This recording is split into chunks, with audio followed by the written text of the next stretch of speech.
Hierro puro y duro. Oo nga. Ayan naman, Puente del Hierro. Puente de Piedra. Puente de Hierro. ¿Y cómo le llaman? Puente de Piedra. ¿El otro? Puente de hierro. ¿Y si hay dos? Pues Hierro 1 y Hierro 2. Alam mo yun? Aha. After ng Piedra, meron din isang puente din doon sa dulo. Hierro din. Pero yung kasi may pangalang 2. O primera. Sa tingin ko ginawa nila to dahil siyempre demasiado uso con la otra. Le dará miedo de que puede que na masira. Yeah, that's one of the reasons. And secondly, también para mas ano yung transito in between Aha. sa Ebro. Nakita na yan. At least. Maraming entrada, no? Yeah.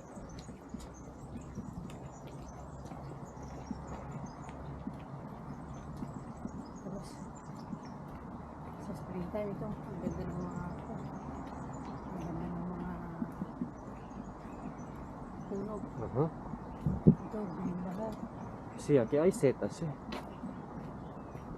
Aquí hay muchos setas. Ano naman. Mira yung ibon na sinasabi ko kagahapon. Oo.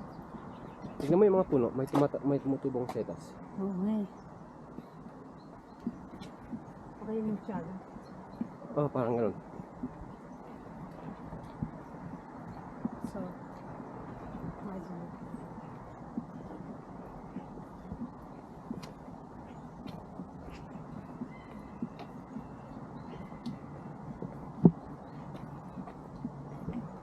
Dahil mga iba't ibang species dito, magandang bird watching. Aha. Haba din, ha? Baka mo ng photo yun. Na nandun siyang nag-glide sa tubig. Aha. Mahaba din to, ah.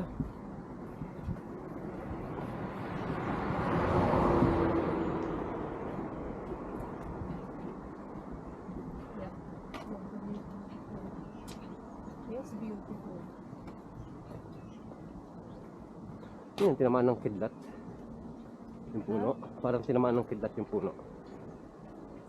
Okay.